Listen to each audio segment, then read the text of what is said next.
చూడండి, ఇక్కడ మాట వినకపోతే దేవునికి కోపం వస్తుంది. మొట్టమొదటి సంగతి ఏంటి? ఆయనకి విధేయత చూపించకున్నా, క్రమశిక్షణ లేకున్నా. ఇక్కడ ఆజ్ఞలు, కట్టలు, విధులు అంటే ఏంటంటే ఒక రకంగా ఆయన మాటకి విధేయత చూపించడం, క్రమశిక్షణ కలిగిన జీవితాన్ని జీవించడం. ఈ రెండు లేకపోతే దేవునికి కోపం వస్తుంది. రావాల్సిన ఆశీర్వాదాలు రాకుండా, దీవెనలు రాకుండా, ఎన్ని వాగ్దానాలు ఇస్తానని ఆయన మనకి చెప్పినా అవి రాకుండా ఆయన ఆకాశాన్ని మూసేస్తాడు కదండి. ఆకాశం తెరవబడితేనే దీవెనైనా వర్షమైనా, దీవెనైనా వర్షమైనా, కాబట్టి దానిని మూసివేసేవిగా ఉంటాడు. కాబట్టి నా మాటలు మీరు ఎక్కడ ఉంచుకోవాలి? హృదయంలో ఉంచుకోనండి, మనస్సులో ఉంచుకోనండి, మీ చేతుల మీద సూచనలుగా కట్టుకోనండి, అవి మీ కన్నుల నడుమ బాసికములుగా ఉంచుకోనండి. సామెతల గ్రంథం 7వ అధ్యాయము 2-3 వచనాలు చదువుకుందాం. సామెతల గ్రంథం 7వ అధ్యాయము 2-3 వచనాలు.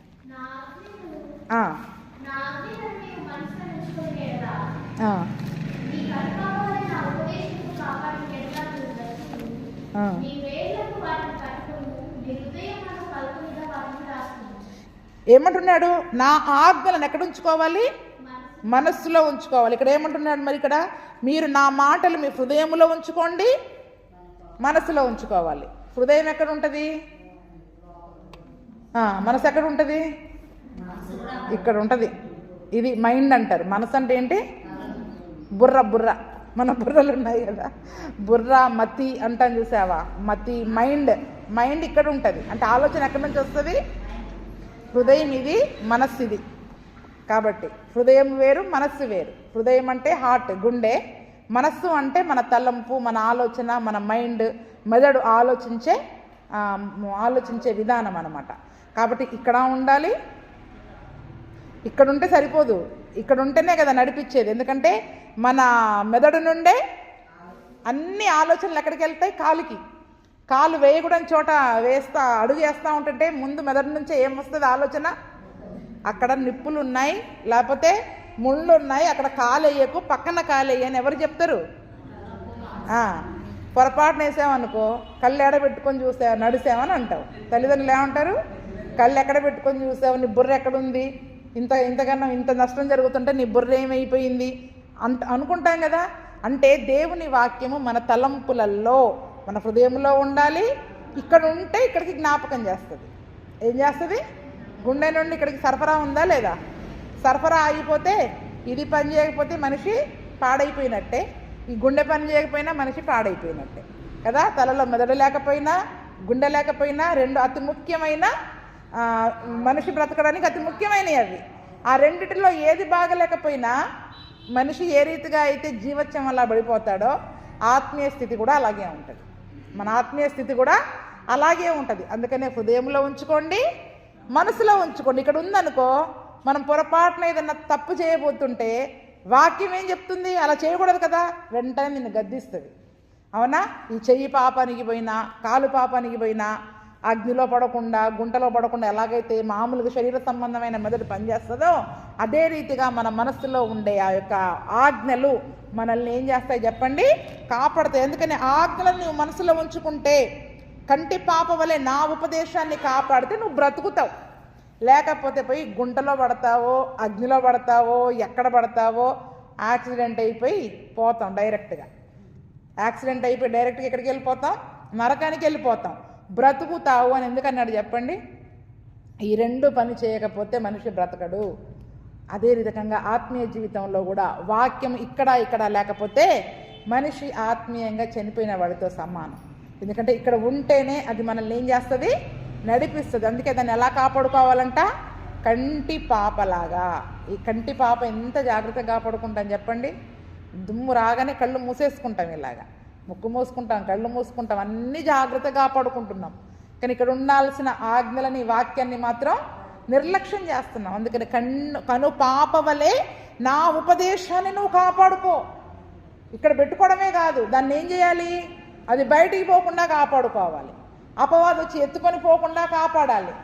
ఆ మాటలు, ఈ మాటలు వ్యర్థమైనవన్నీ వచ్చి హృదయంలోనికి ఇక్కడికి చొచ్చుకొని వచ్చి లోపల ఉన్న వాక్యాన్ని ఏం చేస్తాయి? తెలివిగా బయటికి తోసేస్తాయి. అందుకని అప్పుడు మనం ఏం చేయాలి? వేరే ఏవి ఇందులోకి రాకుండా దీన్ని కాపాడుకోవాలి. బాబు అవ్వొస్తే ఇవి వెళ్ళిపోతాయి. ఈ వాక్యం నా మైండ్లో ఉండదు, నా హృదయంలో ఉండదు అని చెప్పి పనికిరాని వాటికి మైండ్లో కానీ హృదయంలో కానీ స్థలం ఇవ్వద్దు. ఏమి ఇవ్వద్దు చెప్పండి? No place, no entry. ఏమంటారు? హౌస్ఫుల్ అని బోర్డు పెట్టేయండి. నా యొక్క తలంపులు, నా మనస్సు, నా హృదయము వాక్యంతో నిండిపోయాయి, హౌస్ఫుల్ అయిపోయాయి. ఎవరి గురించి ఏదన్నా మాట్లాడినా వాళ్ళ గురించి వీళ్ళ గురించి మనకి ఎన్ని ముసలమ్మ ముచ్చట్లో లోకంలోని అన్నీ మాట్లాడుకుంటాం. అసలు అవన్నీ మనకు అవసరమా? ఇక్కడికి ఎక్కించుకొని ఉన్న వాక్యాన్ని తీసేసుకోవడం అవసరమా చెప్పండి? ఉన్న వాక్యాన్ని తీసుకోవడం అంతకంటే అవసరమే లేనే లేదు. ఏది ఇక్కడ ఉండాలో దాన్ని కాపాడుకోవాలి మనం. అది బయటికి వెళ్ళిపోతుంటే మనం ఎంత నిర్లక్ష్యంగా ఉన్నాం. వాక్యం పోతే పోయింది. అబ్బా, వాళ్ళ గురించి భలే సంగతి తెలుసుకున్నాను నేను. ఏముంటే చెప్పండి? వాక్యం పోతే పోయింది, కానీ వాళ్ళ గురించి వీళ్ళ గురించి ఎక్కడ తెలుసుకొని దాని గురించి ఇంకా ఆలోచించి ఇంకొకరికి చెప్పి అవి చెప్పి ఏముంటుంది చెప్పండి? ఇప్పుడు ఇక్కడంతా ఏముంటుంది? అదే ఉంది. వాక్యం ఇంక నువ్వు ఉపదేశాన్ని ఎక్కడ కాపాడుకున్నావు? ఉపదేశాన్ని ఎలా కాపాడుకున్నావు? నువ్వు ఆజ్ఞలను మనసులో ఉంచుకొని నా ఉపదేశాన్ని కనుపాప వల్ల నువ్వు కాపాడితే బ్రతుకుతావు. కాపాడుకోలేకపోతున్నావు. ఈరోజు మన హృదయంలో ఉన్న వాక్యాన్ని, తలంపులలో ఉన్న వాక్యాన్ని జాగ్రత్తగా కాపాడుకోలేకపోతున్నాం. వాటిని విడిచిపెడుతున్నాం. పనికి మాల మైండ్లో తిరుగుతుంటాయి. అందుకనే అంటారు, టక్కున ఒక 10 వచనాలు చెప్పేటట్లు ఉండాలి. చెప్పండి, ఒక 10 కంటత వాక్యాలు చెప్పగలుగుతామా? పోయిన వారం ఏం చెప్పారంటే ఏం తెలవదు. అదే రోడ్డు పక్కన వాళ్ళు ఆ ఇంట్లో ఏం గొడవ జరిగిందంటే మాత్రం బాగా చెప్తాం. ఇవి మాత్రం బాగా గుర్తుంటాయి మనకి. అందుకని చూడండి, నా మాటలు నీ హృదయములో, నీ మనసులో ఉంచుకొని చేతుల మీద సూచనలుగా కట్టుకోవాలి. అవసరమైతే కట్టుకోండి, రాసుకోండి వాక్యాలు చేతుల నిండా. తప్పేం కాదు కదా. చేతుల నిండా గాజులు ఎలా అలంకారమో వాక్యం ఇంకా అలంకారం కదా. ఇలా చక్కగా వాక్యాలు రాసుకోండి. ఇక్కడ చుట్టూ వాక్యాలు మనకు గుర్తుంటుంది కదా. స్నానం చేస్తే పోతాయి, మళ్ళీ రాసుకుందాం. వీటికంటే అవి చాలా ముఖ్యమైనవి. రాసుకోండి. మీ కన్నుల నడుమ బాసికముల వలె అది ఉండాలి. ఎందుకు ఉండాలి? మన కళ్ళ ముందు ఎప్పుడు కనపడాలి అదే వాక్యం. కళ్ళ ముందు వాక్యం ఉంటే ఆ వాక్యం బట్టి మనం తప్పిపోము, దారి తప్పము. దారి తప్పడానికి కారణం ఏంటంటే కళ్ళ ముందు వాక్యం లేదు. కళ్ళ ముందు వాక్యం లేదు కాబట్టి మనకి నచ్చిన త్రోవ వెళ్ళిపోతున్నాం. కళ్ళ ముందు వాక్యం ఉంటే దేవుని మార్గం కనపడుతుంది, దేవుని చిత్తం కనపడుతుంది. దేవుడు ఆత్మానుసారంగా తను ఎలా నడిపించాలనుకుంటున్నాడో తన ఉద్దేశాలు మనకు అర్థమవుతాయి, తన చిత్తాలు మనకు అర్థమవుతాయి. కాబట్టి అది గ్రహించే శక్తిని మనం కలిగి ఉంటాం. ఏం చెప్పండి? గ్రహించే శక్తిని మనం కలిగి ఉంటాం. కన్నుల నడుమ బాసికంలాగా ఆ వాక్యం మన కళ్ళ ముందు కనపడుతుంటే దేవుని చిత్తాన్ని గ్రహించే జ్ఞానాన్ని కానీ శక్తిని కానీ మరి మనము కలిగి ఉంటాం. అందుకే నువ్వు నీ ఇంట కూర్చున్నప్పుడు, త్రోవను నడుచున్నప్పుడు, పండుకున్నప్పుడు, లేచినప్పుడు వాటిని గూర్చి మాట్లాడుచు వాటిని పిల్లలకు నేర్పండి. మీ పిల్లలకి కదా. ఇంట్లో కూర్చున్నా నేర్పండి, త్రోవలు నడిచేటప్పుడు నేర్పండి, పండుకున్నప్పుడు. దీని గురించి ఆల్రెడీ నేను చెప్పాను కదా ఇంతకు మునుపు కూడా. లేచినప్పుడు, ఉదయం లేవగానే నేర్పండి. వాటిని గూర్చే మీ పిల్లలతో మాట్లాడండి. మీ పిల్లలతో ఒక్కసారన్నా మాట్లాడుతున్నారా? మీ పిల్లలతో వాక్యం గురించి మాట్లాడుతున్నారా? ఈ వాక్యం ఇలా చెప్తుంది, ఇలా ఉండండి అమ్మా, ఇలా ఉండండి, ఇలా చేస్తే మేలు, ఇలా చేస్తే దీవెన. మాట్లాడుతున్నారా వాక్యం గురించి పిల్లలతోటి? బైబిల్ చదువుకుంటున్నారా? ప్రార్థన చేసుకుంటున్నారా? అడగాల, నేర్పాల. వాళ్ళకి నేర్పాలి. నేర్పి నీ ఇంటి ద్వారబంధముల మధ్య, నీ గౌనుల మీద వాటిని వ్రాయవలెను. ఎక్కడ? ఇంటి నిండా వాక్యాలు రాసుకోండి. ఇంటి నిండా, ఒంటి నిండా, మనస్సు నిండా, హృదయం నిండా ఏముండాలి చెప్పండి? వాక్యాలే ఉండాలి. ఎందుకంటే వాక్యమే దేవుడై ఉన్న దేవుడు. ఆ వాక్యం ద్వారానే దేవుడు మాట్లాడతాడు. దేంతో మాట్లాడతాడు చెప్పండి? వాక్యం ద్వారానే దేవుడు మనతో మాట్లాడే దేవుడు. కాబట్టి ప్రతి చోట వాక్యమే. అలాగూ చేసిన యెడల యెహోవాని పితరులకు ఇచ్చిదనని ప్రమాణము చేసిన దేశమున మీ దినములు, మీ సంతతి వారి దినములను భూమికి పైగా ఆకాశము నిలిచినంత కాలం విస్తరిస్తాయి. ఏంటంట? అలాగూ చేసిన యెడల. ఎప్పుడు? దేవుని చెప్పినట్లు మనం విధేయత చూపించి చేస్తే, క్రమశిక్షణతో కూడిన జీవితాన్ని జీవిస్తే, ఆ వాక్యాన్ని కాపాడుకుంటూ జాగ్రత్తగా హృదయాలలో, మనసుల్లో పెట్టుకొని మన ఇంటి గోడల నిండా, హృదయం నిండా వాటిని నింపుకున్నట్లయితే దేవుడు ప్రమాణము చేసిన దేశములో మీ దినములన్నీ, మీ సంతతి వారి దినములు కూడా భూమికి పైగా ఆకాశం ఎంతకాలం ఉంటుంది చెప్పండి? అదే ఎంతకాలం ఉంటుంది? ఆయన రాకడ వరకు ఉంటుంది. ఎప్పటి వరకు ఉంటుంది? ఆయన రాకడ వరకు అది ఉంటుంది. అంతకాలము మనము విస్తరించబడతాం, అభివృద్ధి పొందుతాం, దేవుని దీవెనలు పొందుకుంటాం. ఏదో ఈ సంవత్సరం బాగుంది మా పరిస్థితి, వచ్చే సంవత్సరం బాగాలేదు అనుకోవడానికి ఉండదు. ఈ సంవత్సరం బాగాలేదు, వచ్చే సంవత్సరం బాగుంది మా పరిస్థితి అనుకునేటట్లు ఉండదు. ఎప్పుడూ బాగుంటాం. దేవుని రాకడ పర్యంతము దేవుని యొక్క దీవెనలు, ఆశీర్వాదాలు, అభివృద్ధి, విస్తరణ ఆయనలో ఫలించే వారముగా మనం ఉంటాం. ఎప్పుడు అలాగూ చేయాలంటే ముందు విధేయత గల మనసు కావాలి. విధేయత రావాలంటే ముందు హృదయాలను ఏం చేసుకోవాలి? కోసుకొని సున్నతి చేసుకోవాలి, ఛేదన సంస్కారం చేసుకోవాలి. అవిధేయతకి అర్థం ఏమని చెప్పా ఇర్మియా గ్రంథంలో? అవిధేయులై అన్న చోట ఏమనుంది? మీ హృదయాలకి ఛేదన సంస్కారం చేసుకోండి. అంటే అవిధేయత అంటే సున్నతి లేని హృదయాలు. విధేయత చూపించడం అంటే మన హృదయాలని కోసుకొని గాయమైనా, నొప్పైనా, ఇష్టం ఉన్నా లేకున్నా ఏం చేయాలి? ఆ వాక్యాన్ని మన హృదయంలో చేర్చుకొని దాని ప్రకారం చేయాలి. ఏదైతే అడ్డుపడుతుందో ఆ దాన్ని ఏం చేయాలి? కోసి తీసిపడేసి ఆ హృదయంలోనికి వాక్యాన్ని చేర్చుకోవాలి. ఛేదన సంస్కారం దేంతో చేస్తారు? కత్తితో చేయాలి. వాక్యం అనే కత్తి అప్పుడు ఏం చేస్తూ ఉంటుంది చెప్పండి? అంటే ఇప్పుడు నిజంగా మన హృదయానికి కుచ్చుకోవడం అనేది మేలా కీడా? ఆ వాక్యం అనే నొప్పి మేలా కీడా? మరి అబ్బా నొప్పి కలిగిందని ఎందుకంటాం మనం? వాక్యం చెప్తే నొప్పి ఎందుకు వస్తుంది చెప్పండి? ఇప్పుడు మరి నొప్పి మేలైనప్పుడు ఆ నొప్పి రావాలి కదా. ఆ నొప్పి లేకపోతే, ఆ ఛేదన సంస్కారం అనేది, సున్నతి అనేది లేకపోతే వాక్యం హృదయంలోనికి వెళ్ళదు. వాక్యం హృదయంలోనికి వెళ్ళదు. ఈ నొప్పి ఏం చేస్తుంది చెప్పండి? నొప్పి కలిగిందని నువ్వు దాన్ని వద్దనుకుంటే ఆ వాక్యం బయటే ఉంటుంది, నీ హృదయంలో ఉండదు.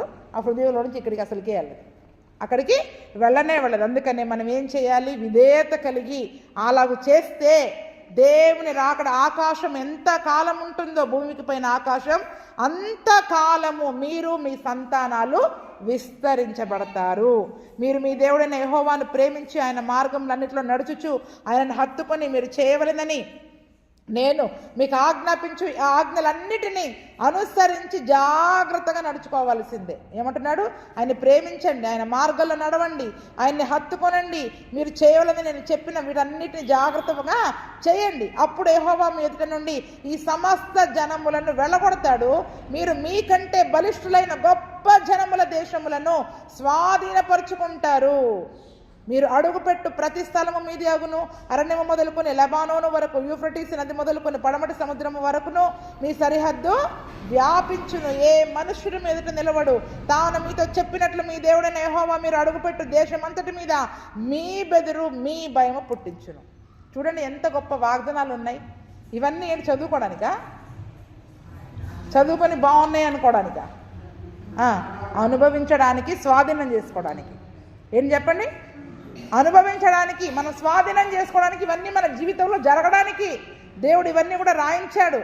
ఎప్పుడైతే ఆయనని జాగ్రత్తగా ఆయన ఆజ్ఞల ప్రకారం మనం అనుసరించి నడుచుకుంటామో అప్పుడు దేవుడు మన ఎదుట ఉన్న ఆ యొక్క అన్ని జనులందరినీ వెళ్ళగొడతాడంట. మీకంటే బలిష్ఠులైన గొప్ప జనముల దేశాలను మీరు స్వాధీనం చేసుకుంటారు. అది ఎంత పెద్ద దేశం అన్నా కానీ, ఎంత బలవంతులైనా కానివ్వండి, వాళ్ళని మన స్వాధీనంలోకి వచ్చేస్తారు. ఏం చేస్తారు చెప్పండి? వాళ్ళని జయించే శక్తిని దేవుడు మనకి ఇస్తాడు. చూడండి, ఇప్పుడు అనాకీయులు, ఎటువంటి కొన్ని జాతులను మనం నేర్చుకున్నాం కదా. అనాకీయులు, ఏమీయులు, అటువంటి వాళ్ళని జయించే శక్తి ఎలాగిచ్చాడు దేవుడు వాళ్ళకి? దేవుని మాట వినుకుంటూ వాళ్ళు వెళుతూ ఉన్నప్పుడు వాళ్ళపైన వాళ్ళు గొప్ప జయాలను పొందుకున్నారు. దేవుడు వారితో కూడా ఉన్నారు. కాబట్టి ఈ దిన మనము కూడా అదే రీతిగా ఆయన మాట జాగ్రత్తగా విని నడుచుకుంటే ఎటువంటి మీకంటే బలిష్ఠులైన గొప్ప జనముల దేశములను మీరు స్వాధీనం చేసుకుంటారు. వాళ్ళు ఆస్తిలో గొప్పోళ్ళు కానివ్వండి, కులంలో గొప్పోళ్ళు కానివ్వండి, లేకపోతే ఈ భూమిలో పెద్ద అధికారులు కానివ్వండి, ఎవరన్నా కానివ్వండి, ఎవరైనా సరే క్రైస్తవుడు వారికి లోబడ్డం కాదు, వాడు క్రైస్తవునికి లోబడాలి. అది దేవుని వాక్యం యొక్క నెరవేర్పు. మనం ఏం చేస్తాం? వెళ్ళి వాళ్ళ కాళ్ళ మీద పడతాం. ఏం చేస్తాం చెప్పండి? వాళ్ళకి అధికారం ఉంది, బలం ఉంది, అన్ని బలాలు ఉన్నాయి. మరి దేవుడు ఏమంటున్నాడు? నీకంటే బలిష్ఠులైన వాళ్ళని నువ్వు జయిస్తావు అంటున్నాడుగా. వాళ్ళని జయించమని దేవుడు చెప్తుంటే మనం ఏం చేస్తున్నాం? బాబోయ్ వాళ్ళని జయించలేమని చెప్పి మనం వెళ్ళి వాళ్ళకి దాసోహం అయ్యే పరిస్థితి వచ్చింది. అంటే చూడండి, వాక్యానికి మనం విధేయత చూపించలేకపోతా ఉన్నాం. మీరు అడుగుపెట్టు ప్రతి స్థలము మీది అగును. మనం ఎక్కడైతే ఏ పని చేయాలని మనం అడుగు పెడతామో ఆ ప్రతి పనిని ఆ స్థలములో దేవుడు మనల్ని ఆశీర్వాదాలకి వారసులను నిలబెడతాడు. ముందు మనం లేచి అడుగు పెట్టాలి కదా, కూర్చొని మాట్లాడితే సరిపోదు. ఆ పని చేయాలంటే ఏం చేయాలి? ముందు లేచి మొదలు పెట్టాలి. పని మొదలు పెట్టండి, దేవుడు ఆ స్థలాన్ని మనకి ఇచ్చేస్తాడు. ఆ వాగ్దానం మన జీవితంలో నెరవేరుస్తాడు. అదే మాట యెహోషువతో కూడా అంటాడు, నువ్వు అడుగుపెట్టు స్థలము నీదైపోద్ది, నీ ముందు ఎవ్వరూ నిలవలేరు. అందుకనే చూడండి, ఆ దినమున ఇజ్రాయేల్ ప్రజలందరూ కూడా వాటిని జయించారు. 25వ వచనంలో అంటున్నాడు, ఏ మనుషుడు నీ ఎదుట నిలువలేడు, ఎవ్వరు మన ముందు నిలబడలేరండి. కానీ ఈరోజు మరి ఈ వాగ్దానాలు మనం ఎందుకు పొందుకోలేకపోతున్నాం? తాను మీతో చెప్పినట్లు మీ దేవుడైన యెహోవా మీరు అడుగుపెట్టు దేశం అంతటి పైన మీ బెదురు మీ భయం పుట్టిస్తాడు. మనల్ని చూసి ఒకరు భయపడతారు కానీ ఇంకొకరిని చూసి మనం భయపడం. ఏంటి చెప్పండి? మనల్ని చూసి ఒకరు భయపడాలి. అబ్బో, వీళ్ళ దేవుడు వీళ్ళ పక్షంగా ఉన్నాడు, వీళ్ళ దేవుడు వీళ్ళతో కూడా ఉన్నాడు, వాళ్ళు ఏదైనా ప్రార్థన చేస్తే అది జరిగిపోద్ది, వీళ్ళతో పెట్టుకుంటే మాకు సమస్యలు వచ్చేస్తాయి, వీళ్ళతో పెట్టుకుంటే మాకు కీడు వచ్చేస్తుంది అని ఒక క్రైస్తవుడిని చూసి మన చుట్టుపక్కల భయపడాలి. మన బెదురు ఉండాలి, మన భయం వాళ్ళకు ఉండాలి. వీళ్ళ యొక్క ప్రార్థనా జీవితం, వీళ్ళ భక్తి జీవితం, వీళ్ళు నిజంగా దేవుని దగ్గర ఏదైనా అడిగారంటే వాళ్ళ దేవుడు వాళ్ళకి తప్పకుండా ఇస్తాడు అని మనల్ని చూసి భయపడాలి. వాళ్ళు చూసి మనం ఏం చేస్తున్నాం చెప్పండి? సమస్యలను చూసి మనమే బెదిరిపోతున్నాం. అమ్మ వాళ్ళు ఈ మాట అన్నారు, వీళ్ళు ఈ మాట అన్నారు, ఆ మాటలను బట్టి భయపడతా ఉంటాం, మాటలకి పోయి బెదిరిపోతూ ఉంటాం. ఒక బెదిరింపు మాట వచ్చేసరికి బెదిరిపోతున్నాం. ఇక నువ్వు నిలబడేదేంటి? అడుగు పెడితే కదా దేవుడు నీకు ఇచ్చేది. ధైర్యంగా లేచి అడుగు ముందుకు వేయాలి కదా. అడుగు పెట్టు ప్రతి స్థలం నీది అవుద్దా అన్నాడు. ఇప్పుడు నువ్వు కత్తి పట్టుకొని ముందుకు వెళ్ళాలా లేదా? విశ్వాస జీవితంలో అడుగులు ముందుకు వేయాలా లేదా?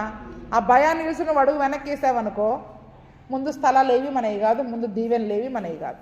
రాబోయే దీవెనలన్నీ మనము పోగొట్టుకునే వారముగా ఉంటాం. కాబట్టి చూడండి, దేనికి భయపడొద్దు, మీరు దేనికి భయపడొద్దు. మనల్ని చూసి మన యొక్క క్రైస్తవ జీవితాలను చూసి మన చుట్టుపక్కల ఉన్నవారు భయపడాలి. కానీ మనం ఏ సమస్యలకి, ఏ నిందలకి, ఏ మాటలకి భయపడాల్సిన అవసరమే లేదు. దేవుని మీద పరిపూర్ణమైన విశ్వాసంతో మరి మనము ఆధారపడేవారుగా ఉండాలి. ఎప్పుడు భయపడకుండా ఉంటామంటే ఆయన ఆజ్ఞలను అనుసరించి జాగ్రత్తగా నడుచుకున్నప్పుడు, ఇక్కడ మాటలు ఉన్నప్పుడు. ఎక్కడ మన మనస్సులో, మన హృదయములో మాటలు ఉంటే భయపడవు. ఏం భయపడరు? ఇక్కడ దేవుని మాటలు ఉంటే ఎవ్వరికీ భయపడేది లేదు. ఎందుకంటే ఏం చెప్తా ఉంటుంది? భయపడకము, నేను నీతో కూడా ఉన్నా అని చెప్తా ఉంటుంది మన ఆలోచన. వాళ్ళని చూసి మనలో భయం పుట్టగానే, హృదయంలో గుండె జల్లు మనగానే ఇక్కడ ఉన్న మాట ఏం చెప్తుంది? నువ్వు భయపడాల్సిన అవసరం లేదు, నీ దేవుడు నీతో ఉన్నాడు అని చెప్పడం ద్వారా మనం ఎటువంటి భయాన్ని కూడా పొందుకోలేము. 26వ వచనం చూడండి, నేడు నేను మీ ఎదుట దీవెనను శాపమును పెట్టుచున్నాను. నేడు నేను మీకు ఆజ్ఞాపించు నీ దేవుడైన యెహోవా ఆజ్ఞలను మీరు వినిన ఎడల దీవెనయు, మీరు మీ దేవుడైన యెహోవా ఆజ్ఞలను వెనక నేడు నేను మీకు ఆజ్ఞాపించు మార్గమును విడిచి మీరు ఎరుగని ఇతర దేవతలను అనుసరించిన ఎడల శాపము. రెండు మన ముందున్నాయి, దీవెన ఉంది, శాపం ఉంది.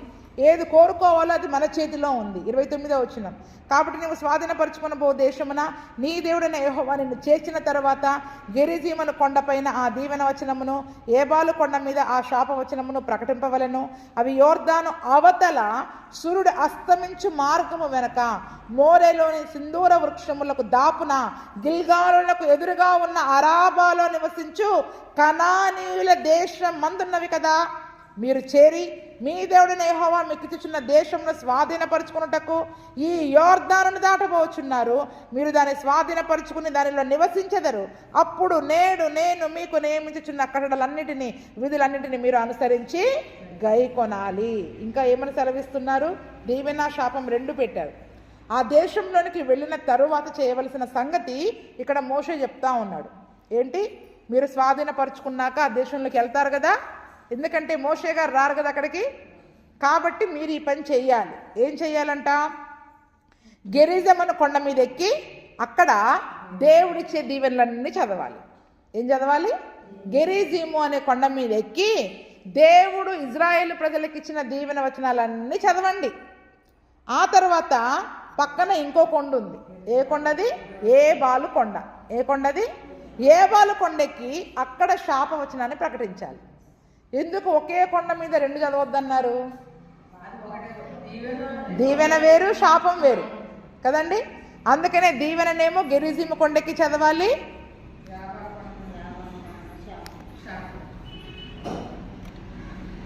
ఏబాలు కొండ మీదేమో శాపవచనాన్ని మీరు చదవాలి. అవి ఎక్కడ? యోర్దాను అవతల సూర్యుడు అస్తమించే మార్గంలో ఆ మోరేలోని సింధూర వృక్షాలకి దాపున గిల్గాలుకు ఎదురుగా. అంటే చూడండి, ల్యాండ్ మార్క్ అంతా ఎంత అడ్రస్ కరెక్ట్గా చెప్పారు. అక్కడ ఆ కొండ ఎక్కడుంది మన వాళ్ళకి తెలియదు కదా, కొత్తగా వెళ్తున్నారు ఇప్పుడు ఆ ఊరికి. కాబట్టి ఏబాల కొండ ఎక్కడుంది, గెరిజిమ్ కొండ ఎక్కడుంది, ఏదో కొండ ఎక్కినా పర్వాలేదులే, మనకి ఆలోచనలు ఎక్కువ కదా. ఏ కొండ అయితే ఏముంది, ఏదో కొండకి ఎక్కి ఈ కొండకి దగ్గరలో ఉంది కాబట్టి ఈ కొండ మీద చదువుదాం, ఈ కొండ మీద చదివేద్దాం అని మనలో ఉన్న మన శరీరం ఊరుకోదు కదా. కొత్త కొత్త ఆలోచనలు పుట్టించి ఏదో చేయకుండా అడ్రస్ కరెక్ట్గా చెప్తున్నారు. ఏంటది? అడ్రస్ కరెక్ట్గా చెప్పి సూర్యుడు అస్తమించే దగ్గర మోరే ఉంది, అక్కడ సింధూర వృక్షం ఉంది. అప్పుడు ఎవరున్నారు? మోరేలోని సింధూర వృక్షం దగ్గర అబ్రహాం గారు ఉన్నారు మొట్టమొదట కదండి. అబ్రహాము గారు ఉన్నారు మోరేలోని సింధూర వృక్షం దగ్గర. అక్కడ దానికి దగ్గర గిల్గాల్ అనే ఊరు ఉంటుంది, దానికి ఎదురుగా అరాబా అనే ప్రాంతం ఉంటుంది. అక్కడ ఉంటాయి ఈ రెండు కొండలు. కరెక్ట్గా కనుక్కొని అదే ప్రాంతంలోకి వెళ్ళి చెయ్యండి. అంటే చూడండి, అంటే ఆ అడ్రస్ అంతా కరెక్ట్గా ఎందుకు రాయించారంటే మనకి అది తెలివితేటలు ఎక్కువ. ఇప్పుడు పలానా షాప్కి వెళ్ళి ఏదైనా కొనుక్కొని రండి అని చెప్తాం. అదే షాప్ ఇక్కడ కనపడింది అనుకో, ఏం చేస్తాం చెప్పండి? ఇక్కడే కొనుక్కొచ్చేస్తాం. మనకు తెలివితేటలు ఎక్కువ కదా. అంత దూరం పోకుండా పెట్రోల్ ఇంకా ఏమంటారు సేవ్ చేశాను అనుకుంటాను. ఇంకా చాలా సమయాన్ని తగ్గించుకున్నాం, పెట్రోల్ సేవ్ చేసుకున్నాం. కానీ దేవుడు ఏం చెప్పాడో అదే చేయాలి. మనం ఏం చెప్పాడో అది చేయాలి. మన తెలివితేటలు ఉపయోగించొద్దు. వాక్యం దగ్గర ఏంటి చెప్పండి? మన తెలివితేటలు ఉపయోగించొద్దు. ఏదైతే ఏదిలే అని చేయడానికి లేదు. ఆయన చెప్పింది చెప్పినట్లు చెయ్యాలి, చెప్పింది చెప్పినట్లు చెయ్యాలి. కాబట్టి అక్కడ అడ్రస్ కూడా చాలా ఖచ్చితంగా రాశారు.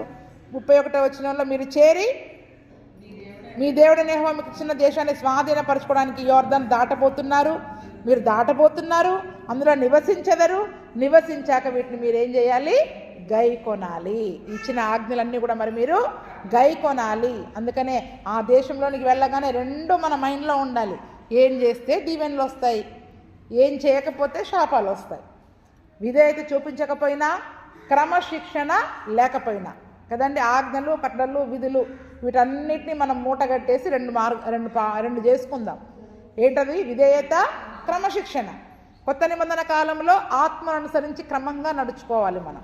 కాబట్టి ఇప్పుడు క్రమశిక్షణ లేకున్నా, క్రమమైన ఆత్మీయ జీవితం లేకున్నా, దేవుని మాటలకు విధేయత చూపించకున్నా దేవుని యొక్క ఈ శాపాలు రావు. కానీ ఏమొస్తాయి చెప్పండి? శిక్ష పొందుకుంటాం, తీర్పులోనికి వస్తాం. ఆ దినమున క్రమశిక్షణ పెడితే శిక్ష వచ్చింది. ఇప్పుడు దేవుడు ఏం చేశాడు? ఆ శిక్షణ ఆయన మీద వేసుకున్నాడు కదా. శిక్షణ ఆయన మీద వేసుకొని మనల్ని ఆ శిక్ష నుండి తప్పించాడు కదా. ఇప్పుడు ఆ తీర్పును కూడా తప్పించాడు దేవుడు. కానీ ఇప్పుడు కనుక మనం ఆ ప్రకారం చేయకపోతే డైరెక్ట్ తీర్పులోనికి వెళ్తాం. తప్పించుకున్న తీర్పుని మళ్ళీ ఏం చేస్తాం చెప్పండి? వెళ్ళే పరిస్థితి వస్తుందన్నమాట. కాబట్టి చూడండి, మరి జాగ్రత్తగా దేవుని వాక్యం మరి మనం వింటున్నామంటే ఏదో ఆషామాషిగా వినొద్దు. ఏదో సరదాగా ఏంటి వెళ్తున్నాం వస్తున్నాం అనుకునే వస్తున్నామని అనుకోకుండా భయము కలిగి, భక్తి కలిగి, బాబోయ్ నాకు నా కుటుంబానికి దేవుని యొక్క దీవెన నేను పొందుకోవాలి, ఎటువంటి శాపము కానీ తీర్పులోనికి కానీ నేను వెళ్లకుండా ఉండాలి. అంతేకాకుండా అన్ని జనుల మధ్యలో నేను చాలా ఆయన మాట వింటే గొప్పగా నేను దీవించబడతా. ఇజ్రాయేల్ దేశాన్ని దేవుడు ఏ రీతిగా అయితే దీవించాడో, సంవత్సరాది నుండి సంవత్సరాంతం వరకు ఏ రీతిగా అయితే ఆయన కన్నులు లక్ష్య పెట్టాయో అటువంటి దీవెనలు, ఆశీర్వాదాలు నేను నా కుటుంబంలో కూడా నేను పొందుకోవాలి అని పట్టుదలతో ఏం చేయాలి చెప్పండి? ఆయన మాటలకి విధేయత చూపించి క్రమమైన ఆత్మీయ జీవితాన్ని జీవించే కృపను ప్రభువైన యేసుక్రీస్తు మనకందరికీ దయచేయునుగాక.